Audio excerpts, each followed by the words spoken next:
Horror is one of the most creative genres out to exist in a visual medium. Since before film existed, we have been told stories of creatures that only come out at night, monsters that haunt us in our sleep, and the dark side of human nature itself. For death is magic, and when night falls, the juxtaposition of a calm, clear mind observing a disturbing sequence of events is ever present. Horror has taken many forms since movies were created, and every horror fan has a gateway movie that instigates them into the genre full of disturbing wonder. For myself, that was 2004's Saw, written and directed by James Wan and co-written by Leigh Whannell.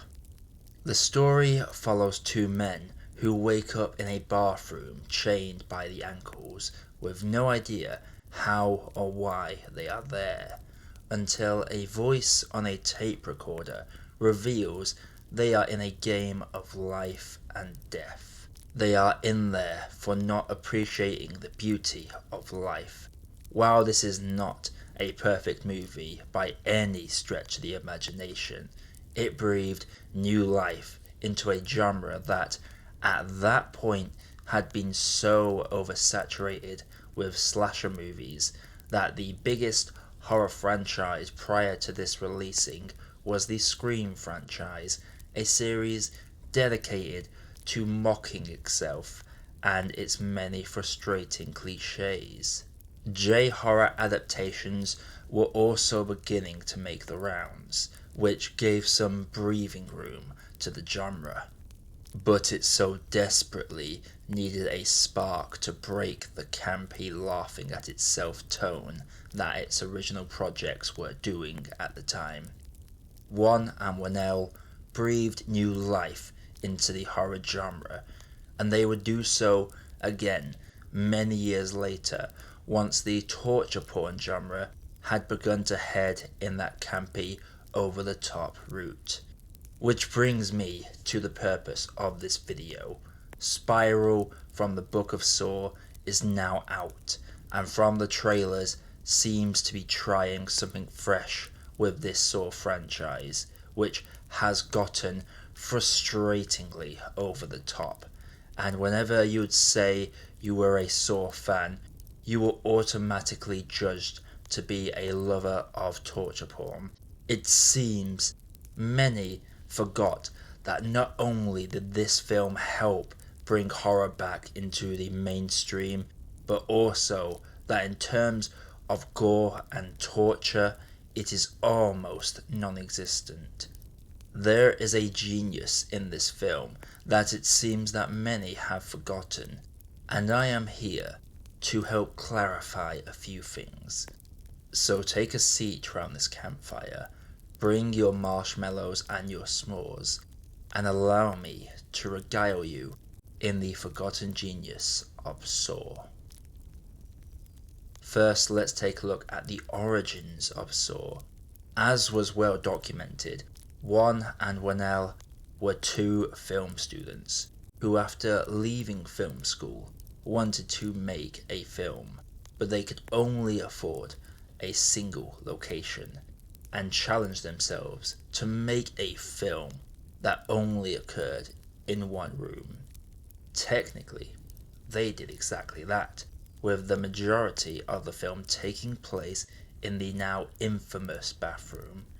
Now, the stingy ones of you out there will be quick to point out that this film has several locations, and while yes, it does appear this way, in actual fact, all shots were done in a converted warehouse in LA. The bathroom set was built, and all the other locations such as the hospital, the hotel, Dr. Gordon's home, Adam's apartment, these are all remodeled rooms within that warehouse. This is a passion project that is the definition of a maximized budget. The long road to make this film is a fascinating one, with the original script being penned in 2001 and in order to help emphasize the intensity of the script to prospective investors, Warner Monell made a short film in 2003 showcasing the infamous bear trap and Billy the Puppet, which was indeed handmade by James Wan himself. The short was a near match to the theatrical film's reverse bear trap scene, with the only difference being the cleaner production of the latter. It was a short that started it all, as Evolution Entertainment, after witnessing it, created their own horror arm of their company called Twisted Pictures, and granted the two filmmakers a small budget of around $1.2 million. For comparisons to films released around the same time, America's remake of The Grudge had a budget of around $10 million, Shaun of the Dead had a budget of $6.1 million, Seed of Chucky had a budget of $12 million, and the second Anacondas movie had a budget of $25 million. I use these examples to give you a scope of quality, and as can clearly be seen, this was such a minuscule budget. I dare say that you would be hard pushed to see this scenario happen again. Bear in mind, this was the early 2000s. There was no social media or online video sharing sites such as the one you are watching right now. These two Australian filmmakers had to work their asses off for several years just to get their foot in the door, and the fact a production company gave these two unknowns the chance to make this film is almost a miracle within itself.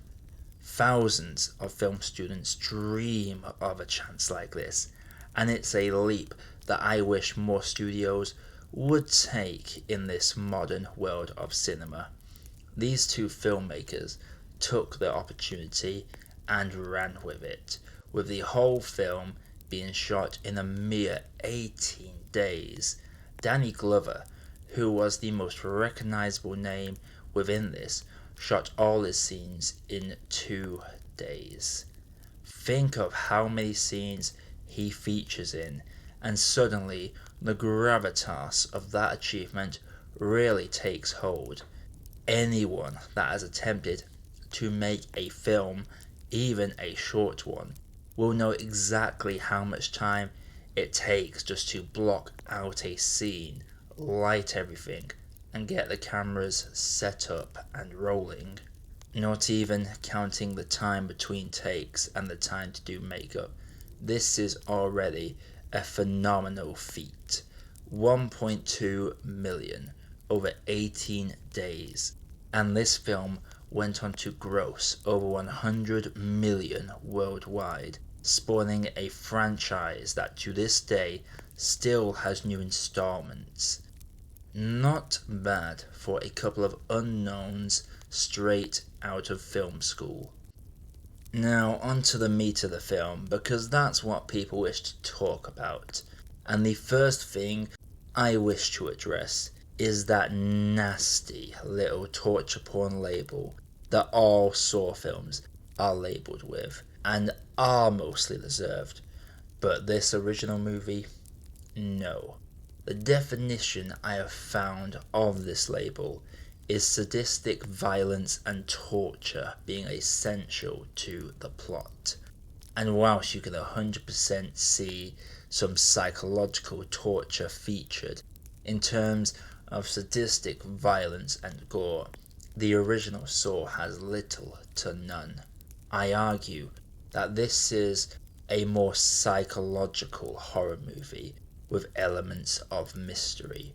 Whilst there are traps and gruesome deaths, we never actually see them play out, especially in comparison to the later sequels. We are given mere still pictures and the aftermath of these games, but never really anything that is too bloody. The most graphic elements being some intestines being sorted through and an individual killed by shotguns. Even the famous foot amputation scene. Sure, we see the start, but most of it is conveyed in the reactions of the two men present.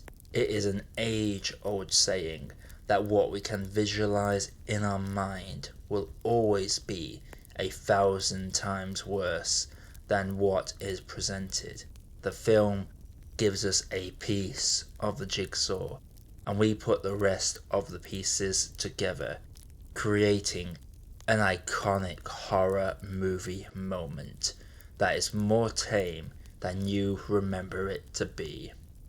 And talking about jigsaws, it is time to delve into the face of this franchise. The Jigsaw Killer himself, played by Tobin Bell.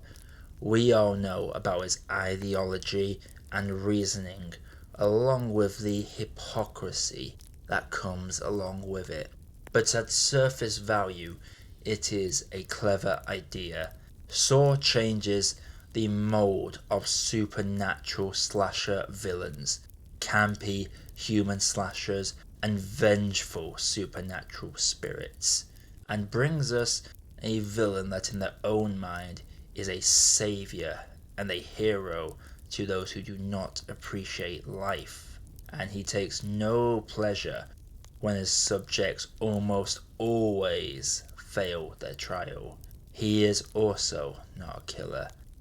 Now yes, he is a murderer, undisputedly, but he is no killer. All kills happen by traps that he himself designs, and whilst they are death traps that are designed to kill should the person fail, which by definition is murder of the second degree, but a killer is someone who physically takes a life by their own hand. Jigsaw does not cut people up. He doesn't shoot people. He always manages to cause a death without having to actively participate in the death itself. Now this grey area of the film pushes so hard it's a little blurry when it comes to Zepp, when it is revealed that he has a lethal poison in his blood, which would be something Jigsaw actively had to do, hence making him a killer. But I've always wondered if Zepp was truly poisoned, due to how fascinated Zepp was by John Kramer, and how it wasn't really a trap for Zepp. I would wager that Zepp took the recording at face value and mindlessly believed it. Even Amanda's cellmate that is carved up technically could have lived if Amanda had rolled him on his side and made him throw up this key. But that is merely my take on Jigsaw in that original film. The later films end up playing fast and loose with this ideology and with John's backstory, but as is presented within the original film, the mystery of Jigsaw is a fascinating watch and is a lot of fun to witness play out. Sure, there are a lot of moments where Jigsaw's malicious plan could be derailed, but that can be said about many films. Do not forget, this was written by two film students, utilizing their big break effectively and deeply analyzing it, or using your knowledge of the later movies in this film's context, will destroy everything that is fantastic about this film. I will personally never forget the roller coaster of emotions that I experienced during the last 5 minutes of this for the first time.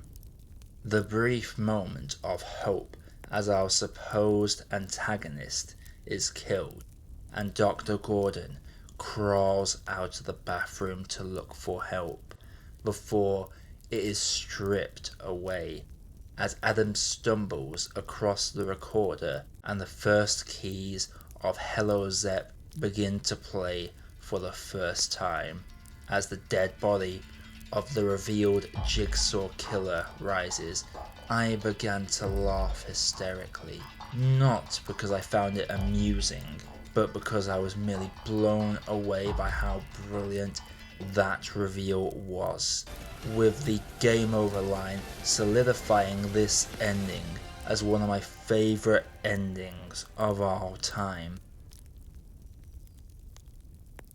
So what was this forgotten genius of Saw? Simply put, this was a passion project from two nobodies that had to work their asses off to even put themselves out there in a time before you could do so with a click of a button.